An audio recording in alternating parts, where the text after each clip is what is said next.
Yeah. All right.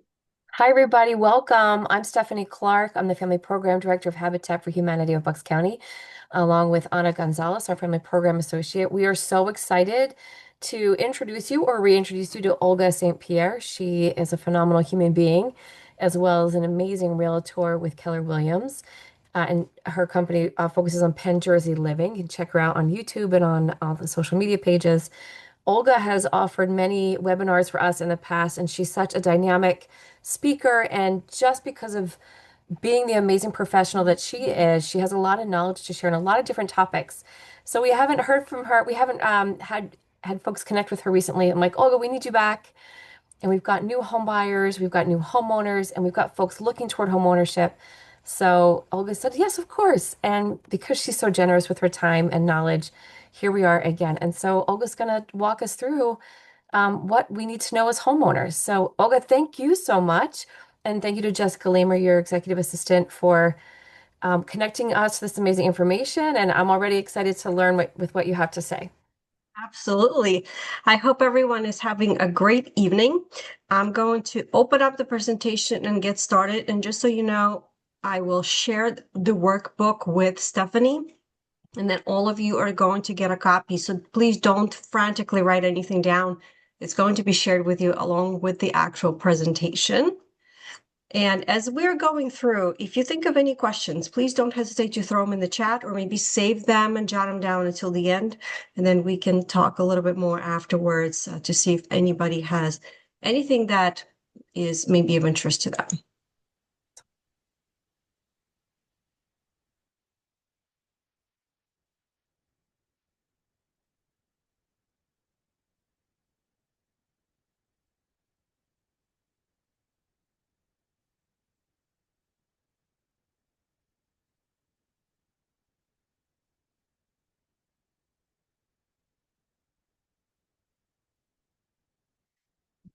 Hmm. Okay, so you should be able to see my screen where we are talking about everything that every homeowner needs to know, right? Just let me know if you can see it without a problem, right? Yes, looks Good. great. All right. Perfect. Perfect. Okay. So just wanted to give you a little bit about me. I have been passionately helping clients move across the United States and Canada for the last 16 years. And really, our mission is to help anyone with desire and the plan to become homeowner. And why we're here today is because the route does not stop there. Once you become a homeowner, we encourage you to protect your biggest investment that you're going to have, that we know you're going to need to actually make plans eventually for your retirement as well. We also offer concierge service. Think of us as your virtual yellow pages. Anything from A to Z that you can think of that is community related as well as related to homeownership, we're here to help you. Our spreadsheet is pretty significant. So anything from contractors to any kind of assistance to cleaning, donations, anything that you can think of, we probably know a gal or know a guy. So please don't hesitate to reach out to us. So we're going to start out with some things that I actually took out of our easy renovations on the budget workshop that we do on a regular basis on Zoom. And that is things that you can do to your home. And I always start out with paint. Paint is a miracle worker. It is one of the easiest ways for you to do something that is really quick and easy on a budget, yet it's going to have a significant impact. And this is something that you can do even with a little paint sample that you can get for just a couple of dollars at a hardware store like Home Depot or Lowe's. Or if you want to, you can do that with a spray can of paint like Rust-Oleum that costs you any between $8 to $12 depending on what kind of finish that you're looking for. However, I think my goal is to pass on to you today is that you can paint just about anything in your home. You can paint doors, you can paint your fixtures, your screen doors, your front doors, your railings, your light fixtures. I'm a big believer on trying to work with what you have first before going the route of replacements. And if you haven't shopped at Home Depot or Lowe's in a while, you're probably going to be shell-shocked with some of the prices that we're seeing. And as you can imagine, prices only go up, they rarely come down. So I just encourage you to keep an open mind and do some researching before you decide to do renovations and say, okay, what do I have that is still in good shape, but maybe is just out of date on color that I can do and work with? And here's the good news is the worst case scenario, if you don't like the results, or maybe you didn't have the patience like I usually don't to wait and do it and take your time, then you can always throw it away and buy something. But let's try first. And one of my favorite products to use is Rust-Oleum brand. I encourage you to go on their website. I encourage you to check out their Instagram and Pinterest pages. You will go down the rabbit hole of ideas. And I love that company because whoever does their creative and kind of sitting there and looking in the sky and say, I'm going to come up with this one today, I think are just geniuses. So definitely check them out. So, in general, home repair maintenance tips. Stephanie knows I actually have a postcard that I sent out to everyone every year that helps you and takes the guesswork out of maintenance. Just think of it this way, just like you have to take your car in for service when you have to get your brakes checked, you have to do an oil change. There are things that you have to do in your home as well. And that is the postcard that I'm referring to. And I'm more than happy to share it with you guys too as well. You can print it out and put it on your refrigerator or make it put in your office because there are some things that you do need to do in your home on monthly, quarterly, as well as semi-annual basis. So what are we talking about here? So first of all, some general kind of food for thought that I have realized because of the experience, because I am in the real estate industry, is winter is the best time to schedule and do the repairs. Because as you know, now we are in the busy time season. Everybody does their, I'm going to put in a pool or I'm going to do some renovations thoughts and projects. And that usually happens in the spring and summer. So when is the slowest and the contractors are not as busy, it's going to be wintertime. So that is an opportunity for you to save money and actually get some of the really good contractors to call you back. Because as you can imagine, the good contractors, when they're busy, a lot of the times they don't return your phone calls. I always suggest that you ask for recommendations from friends, neighbors, people that have actually used contractors, not somebody who says, oh, yes, my friend does such and such. And always get 3 estimates because that will give you a good idea on if one estimate is really high, could it be that maybe that's just what the costs are? I actually had a conversation with my electrician last week, and he was telling me, Olga, the prices of supplies change so often that I tell my clients that my quotes are now only good for 24 hours. So just keep Yeah. that in mind. Yeah, keep that in mind that when you are getting some of these estimates, if you're thinking about doing work in 6 months or so, because it is a good idea to plan, don't be surprised if the quote is going to change when it's time for you to actually do the work. Ask your contractors for certificates of insurance. You want to make sure that if somebody's working in your home, if God forbid something was to happen and they fall, they are protected. And if they give you a hard time about it, maybe it's time to find somebody else. For larger projects, always get everything in writing. Make sure that the contract is clear and it's well written. I always like things when they do them itemized, just a little bit more details. You can't say, I'm going to put it in your kitchen. Well, what does that mean? Right? Because everybody's idea of a new kitchen is going to be different. So take the time and get it done right. Also, don't pay for an entire project before it is completed. Reputable contractors are only going to ask you for a deposit. It could be 25% ahead of time, maybe a third, maybe half. But if somebody's asking you for full payment up front, that should be a red flag. For larger projects, it is standard practice to pay 1/3 of estimated costs as the initial payment. I always recommend also make sure that you save your invoices and receipts and don't forget about checking to see if there's any permits that are also going to be needed from the township, if it is something going to be your responsibility, or you will need have your contractor do that. All right, so basic things that we're talking about are going to be on this page. Number one, you want to make sure that you're changing your heating, your furnace filter every 3 to 4 months, depending on how your health is. If you have allergies, if you have allergic to dust or something else, you may want to do it even more often. Vacuum the back of your refrigerator every 4 months. How many of you didn't even know that you're supposed to do that? How many of you know that you should be pulling out your refrigerator to do that? However, if you do, there are some really great YouTube videos. It is not that hard. That is something you should be doing because that is what is going to help you extend the life of your refrigerator overall. Clean your dryer vent yearly and more often if you have pets. The pictures that I have are actually of me helping an older client of mine to do that. And as you can see in the middle picture, that's my leaf blower. So what I did is I just brought that in, and you are able to use the leaf blower if the distance is short. If you have a longer hose, you're going to need to actually buy a toolkit, which you can get from Home Depot.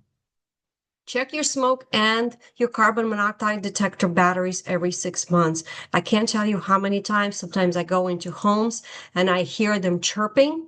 Number one, I don't know how people can tolerate the chirping in the first place, but at the same time, it is something that is a lifesaver.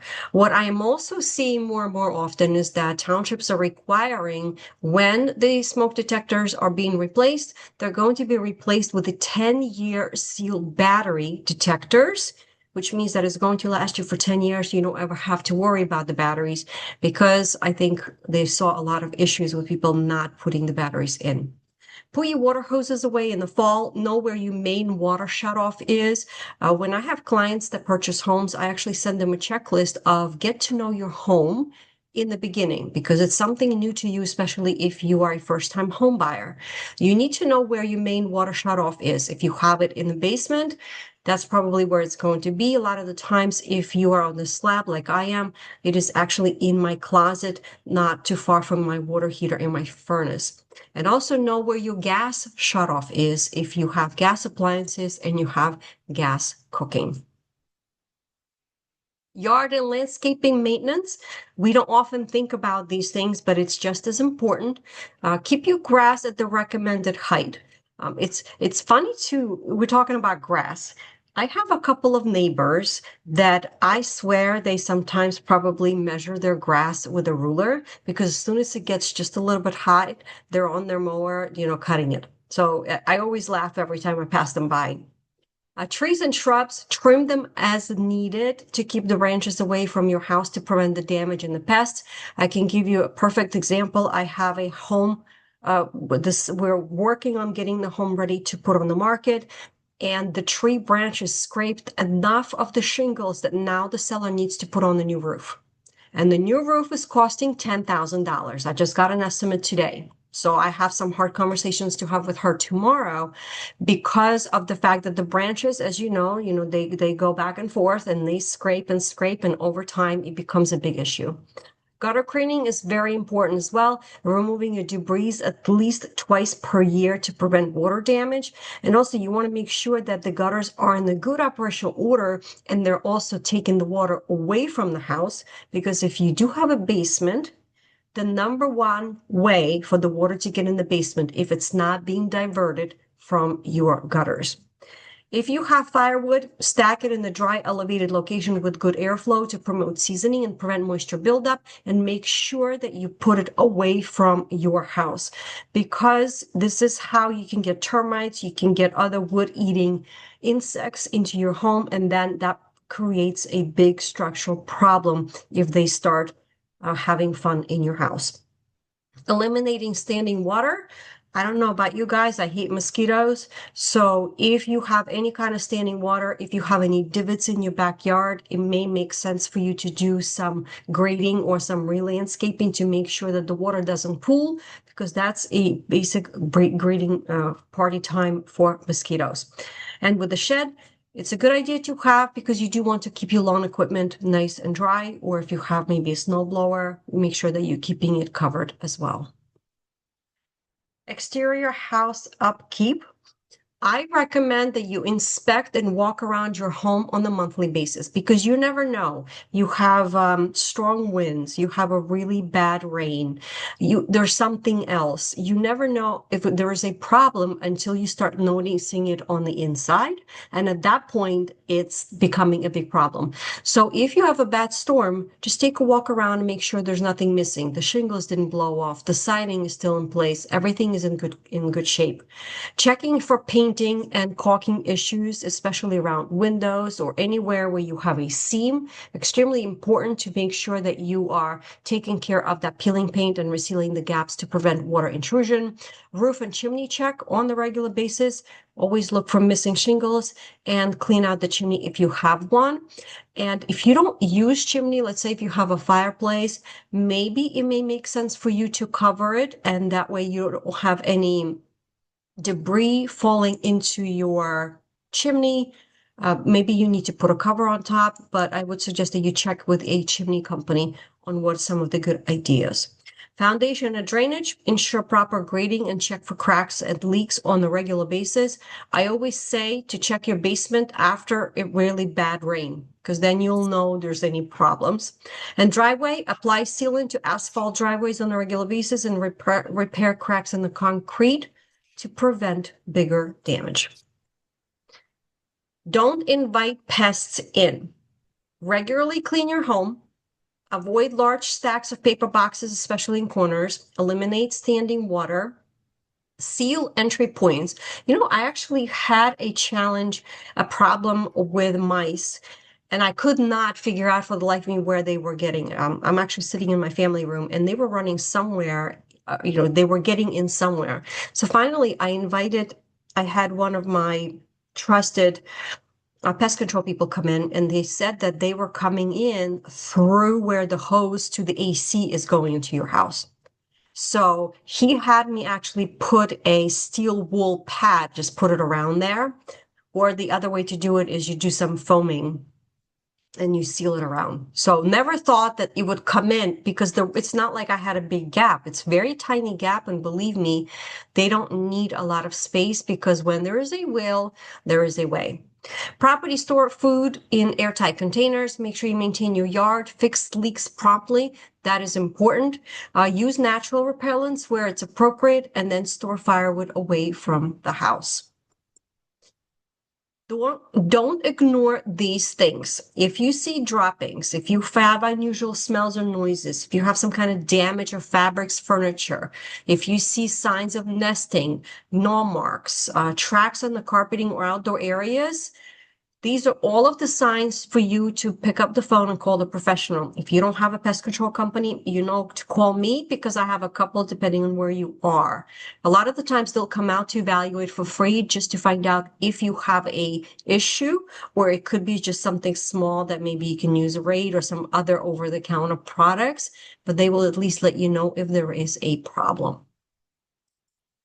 Do you have an attic? Of course, I have a checklist for you for that as well. Check for insulation and ventilation. One of the things that I note when working with clients is, and that is something that I guess was a regular thing that they used to do back in the day, but your vents that you have from your bathrooms on the second floor should not be venting into your attic. They should be actually going in through the roof. Because if you think about it, all of that moisture that you are getting out of the bathroom is now going into your attic, and then it's creating a perfect mold environment. And if you want to think about it, in order for you to remediate all that mold, it's going to be thousands of dollars because I've had that done. So that is one of the things that you may want to check on. Typically, our full bathrooms are on the second floor. If you're not sure and you have attic space, that might be something for you to check on as kind of like a homework to do after this workshop. Always inspect for leaks, look for signs of water damage or leaks, or sometimes like if you're storing totes on there to see if there's any watermarks. I always do that because I'm on the slab. So whenever I'm climbing in the attic, I'm always checking things around because you just never know. Same thing with pest control. Check for signs if there's any entry points, and there's setting traps if needed. For storage, if you're going to be storing things in the attic, one of the best advice that I got from a mold remediation company that I have, which is actually run all by women. The whole team is all women, and I love them. She said that don't use any materials that are natural because that is just a natural breeding ground for mold. So don't use regular like Amazon boxes or things like that. You need plastic. Plastic totes are going to be your best friend. Watch out for mold and mildew. Check electrical wiring, especially if you have something older, if you have wires that are not capped, if they're not in boxes. I see it all the time because people just don't think about it and it doesn't come up until it's time to move. And be cautious when accessing your attic. Uh, just make sure that you're actually able to walk on it, or if not, sometimes people will put plywood around to make sure so that way you don't put your foot through the ceiling into your bedroom. And seal air leaks. Take a look at the gaps around the attic doors, light fixtures, and vents, because that can be a waste of energy. And that is something that you can check into and use some weather stripping and insulation to get that under control. Insurance. This is a biggie one. People don't want to talk about it. People don't want to do it because I think that it is the insurance industry's goal is when they send you that estimate, they expect you to understand everything. But don't you, if you ever saw an insurance binder, right? They all have fancy words they're using. They don't want you to understand what's there. And my suggestion to you is to truly take the time, speak with your insurance broker and review your coverage. What I ended up doing is, and I do have a video, I actually interviewed one of my insurance brokers and I said, I have a million questions for you. And she's like, let's go bring it. So I do have a video that I can share with you where she brings everything breaks down on some of the hot topics and the language and what's a dwelling and all of those things that I can also share with you. My suggestion to you is that since we do this once a year, I actually created when I have a reminder in my calendar to shop for insurance, in the actual body of my Google Calendar text, I actually put reminders on what it is that I talked about last year and what I need to look forward to. Because I'm not going to remember from a year ago, or what is it that I need, or what is it that we talked about. So these are all of the things, again, a kind of part of how do we make our life a little bit easier. And yes, you should be shopping for your insurance every year. You should be asking your carrier, do you still have the best coverage? And you're not shopping for the cheapest insurance. You are shopping for the whole package because you want to make sure that you are covered. So always review the details for your dwelling coverage. What does that mean? If you especially have done any changes, any improvements lately, you put on the new roof, you put in the new heating and air conditioning system, anything and everything, you should be telling your insurance company because sometimes they will lower your premium because you have done the upgrades to your home. Anything about endorsements you need to check on. High value items you can also insure under your homeowner's policy. Water backup coverage. It's a number one denied insurance claim if you don't have it for sewer, drain, or sump pump. So if you have that as a rider, it will give you $10,000 in coverage and it costs you just a few dollars per the 6-month period. Buried sewer line coverage from your home to the public sewer lines is also very important to think about. I live on a slab and some of my pipes are under my slab foundation. And I'm very much concerned about the fact that if I ever had to do that, my neighbor had to go through that where they had to jackhammer her floor and she had to live in a hotel for some time for them to fix those sewer lines. So definitely important points are here. And if you go to the bit.ly link at the bottom, I break it down even more on the things that you need to know about your homeowners. What is a mortgage escrow account? That is something that all of you will have if you're a homeowner. Escrow funds cover your city, county, and school property taxes, as well as homeowners insurance. It's a part of your monthly mortgage payment that you make. And usually in October and November, your lender is going to forward you your annual escrow review statement. Definitely take a look at it because they're required to take a look and they're required to tell you whether they're collecting enough money, whether they're short, or if they're over collecting, they're required to give you the money back. I get calls all the time at the end of the year and the beginning of the year because people think that their mortgage went up. And it's not the mortgage, the actually escrow account, because if they were underfunding that account, they now have to catch up And that is where that letter of explanation comes in. So don't throw it away. Take your time and review everything. It will explain everything, how it works. Taking personal inventory of your belongings. You see that house in the corner? That is an actual house that I used to drive by on a regular basis when I was visiting my friend. From what I understand, the husband left a cigar lit outside on the porch when they went out to dinner, and this is what they came home to. And when disaster and the tragedy strikes is when you truly understand how unprepared we are in many cases. And having a personal inventory of your belongings is extremely important in the cases of fire or theft. God forbid, I hope it never happens to you, but it does happen. My suggestion to you is descriptions, make and serial numbers of your appliances and big ticket items. Do a video with your phone. Just walk around your home, because if you had to do this from your memory where you close your eyes and you start mentally walking through your rooms, you're probably not going to remember everything. I created a home inventory spreadsheet for you that you can use. It's a very simple Google spreadsheet. But take the time and do this because it will help you if, God forbid, something worse to happen.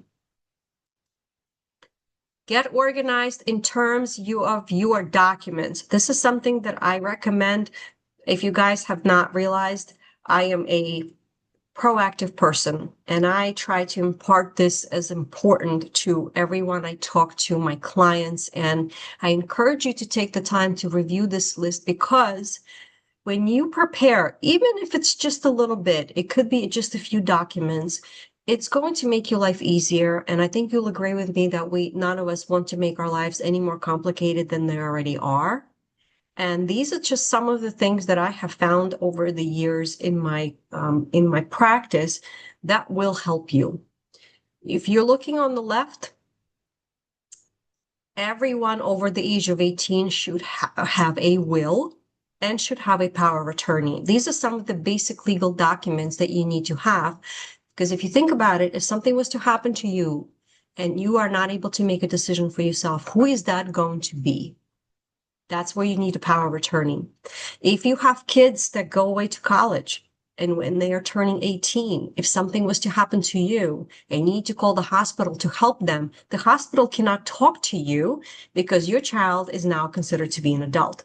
Unless you have a power of attorney for your child, you cannot help them.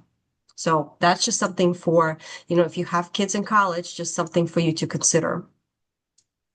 Having a will is just a basic document to help others, including your loved ones, to understand if something were to happen to you, what happens next, and who can help with doing the estate administration. So as you can see, I have a lot of things on here. If you were to buy a home, if you haven't done that yet, maybe you're in the planning stages, it's a very simple list of documents that you're going to need, no matter if you buy the home today or a year from now, and no matter what lender you use. And of course, I have a list for you to prepare for your annual taxes. Just again, something that is just easy to see, and you can use it as your checklist. Saving. How many of you have a rainy day fund? If you don't have it, I get it, but this is a way for you to help you get one started. Because if your car broke down today and you needed to put in new brakes, I can tell you I just got mine done, front brakes last week, and it was almost $800. And if you have other things that need to be done, it's now triple digits.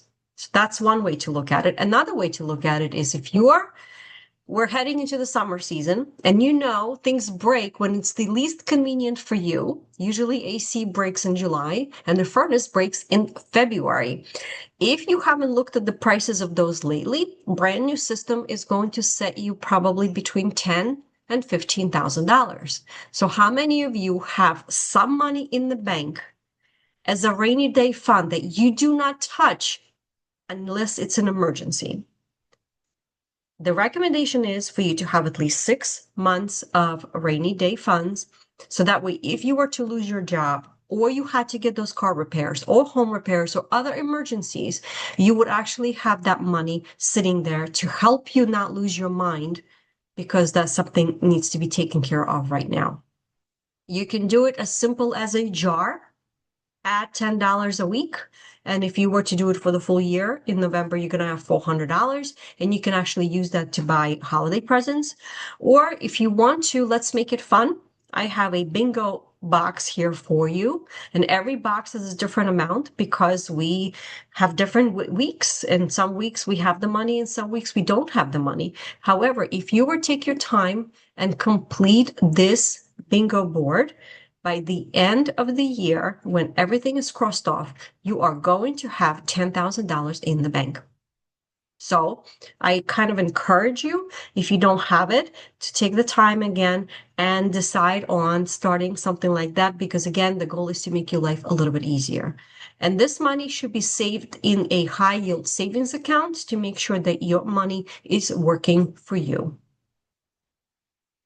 Tips to save. So I have some other ways, of course, besides putting some money in the rainy day fund. But cable, phone, and internet, yes, it's a pain. I hear you, but you should call them early. Don't just accept the annual price increases and ask them what discounts are available. I do it all the time, and I'll ask them, say, listen, the price is starting to get a little bit too much for me. I've seen other companies doing advertisements. What do you guys have? What can you offer for me? And often they will say, well, we can give you $10 off your bill for the next 6 months. And I'm like, okay, that sounds good. But if you don't ask, believe me, they're not going to offer and call you and say, hey, would you like a discount?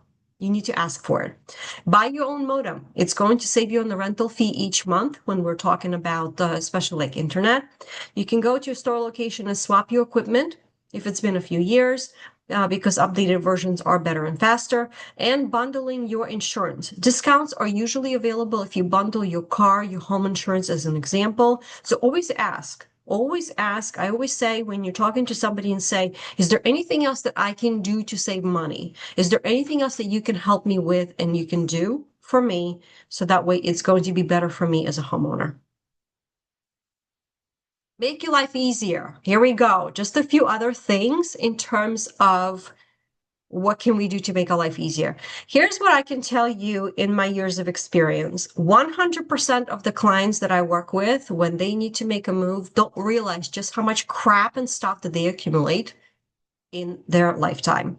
And a lot of the times we don't realize it because we don't need to think about it. We have some stuff that just sits there and it's kind of out of the way and we don't think about it. We don't worry about it. But when you do need to make a move, and you need to downsize from a big 2,000 square foot house maybe into something smaller, depending on whatever your life goals are.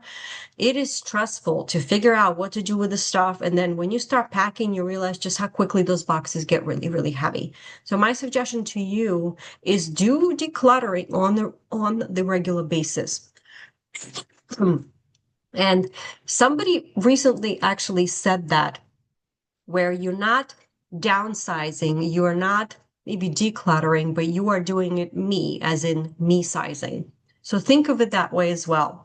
And I do it on a regular basis. If I see something and I know it's starting to kind of get overwhelming, you can actually use your waiting time when you're waiting for your coffee and a teapot brewing, when you're waiting for pasta, family member in the shower. Let's make it a game. How much can you accomplish while you're waiting for that pasta to cook? We all know it's between 8 and 12 minutes. So what can we get done? And I guarantee you, when there is a will, there is a way. You can make it fun. There's a lot of things that you can accomplish by the time the pasta is ready. Hang a notepad on your refrigerator. It can be grocery list, reminders, thoughts, and more. I am old school still. I have notepads. I have sticky notes everywhere because I do not want to keep things in my head any more necessary because there's way too much stuff rattling in there already. Plan for unexpected. Buy cards for birthdays, graduation, thank you, congratulations, etc. I have mine. I buy them in bulk and they're blank. This way I can use a card for any occasion. I also buy gift bags and tissue paper, everything in plain and neutral colors. So that way, again, I don't have to worry about running to the store last minute because I forgot or my child told me they need something the day before. You can also do this in one trip at the dollar store, and then you can throw everything in the tote and put in your closet, and that way you know where everything is, and then when you can reach out for it. A few other things. If you haven't seen this, United States Postal Services offers some really quick and easy things through their website. You can schedule a home pickup if you are shipping something. That way you can save yourself a trip to the post office. You can preview your mail and packages. If you're waiting for something important, I get a email every day and I know exactly what mail I'm going to be getting, and it's helpful a lot of the times. And also, you can stop your mail if you're going on vacation right with the click of your mouse right online as well. So you can head over to USPS.com and go to their quick tools section to check it out. At home, make cleaning easier. These are some of my favorite things. You don't need to have 500 different cleaning products depending on what you're doing. Find something that works, like 4-in-1. That is my motto. I want one thing that does things well and I can use it throughout my house. So these are some of my favorites that I'm sharing with you. I actually just bought another Bissell canister vacuum, which is that little green one on the top. It's $80 on Amazon, right? So I have the most up-to-date price because it came in today. It is light, it is easy to clean and disassemble. It's powerful, but it just makes things life so much easier. So these are my favorite things that I use on a regular basis that I wanted to share with you as well. Making your life easier when you are in your car. If you are a mom and you spend a lot of times in the car, I came up with a list of things because it made my life easier. So if you are driving your humans around and you have constantly things that you need to do, you have activities, you have dance, you have things like that, think about what is going to make your life easier. What is it that your kids are asking you on the regular basis? I have toilet paper, paper towels, neutral snacks in the car. In the summertime, I always have a case or two of water because I need to drink water, otherwise I get migraines. Windex, trash bags, hand sanitizer, gloves, Ziploc bags, shopping bags, if you live in the area where there are no grocery bags. So that's for humans. And then to want to make sure that you also have things to make sure for your car. Jumper cables, air pressure gauge, first aid kit, flashlight, WD-40, basic toolkit, and of course your registration, insurance card, and your car manual. Believe me, when you have this set up, because we all jump in and we go in our car, if you know that stuff is there, it just gives you such a peace of mind that you can actually focus on doing other things that are important. Home safety tips. A few things that we have found that are helpful. Don't post a picture of your keys on social media. Don't share when you're away on vacation on social media. A lot of the times I post my pictures after I am back. Replacing generic screws that come with your door plate with 4-inch screws is going to make your door more secure. It's really cool to see some of the videos that you see now on Instagram or TikTok where they help you with your home safety. That's how I found this one. So I thought that was interesting. Shut your blinds at night. Change your locks when you move into a new place. That is a must because you never know who else has the keys to the house. Always lock your windows and doors and use automatic porch lights and security cameras to help you feel safe and also know when somebody is coming and going. So I know I threw a lot of things at you, but the goal here is for you to have this as a workbook, as a guide. Depending on what it is that you may want to work on, please don't do everything at the same time because you're going to get overwhelmed and then the workbook is going to be hiding somewhere in the corner. Just pick something that speaks to you, something that makes sense to you where you are right now in your life journey and say, you know what, I'm going to do that. I'm going to focus on that and spend an hour maybe this weekend. So here's what I can do for you. I can get you that home maintenance checklist, that savings bingo PDF I can also send to you, the home inventory spreadsheet, the insurance broker's contact if you want to do some shopping around, which by the way, you guys can change your insurance anytime. You don't have to wait until the insurance actually is going to expire. You can shop anytime. You need contractors, accountants, and anyone else you need, you can always reach out to me. You have my contact information. That is my cell phone.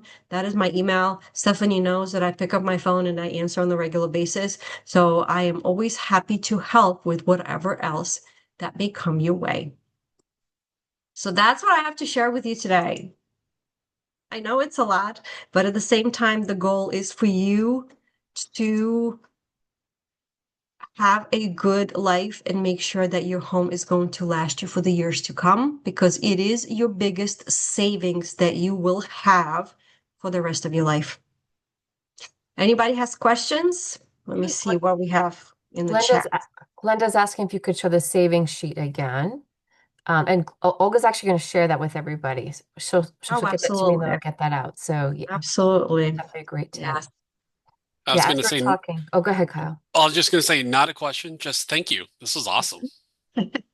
My pleasure.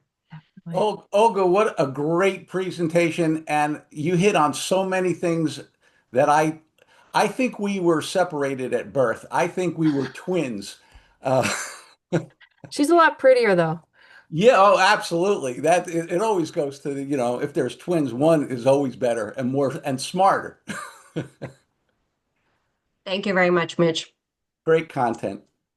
Olga, as you were talking, I was throwing in some additional resources for folks about contractors.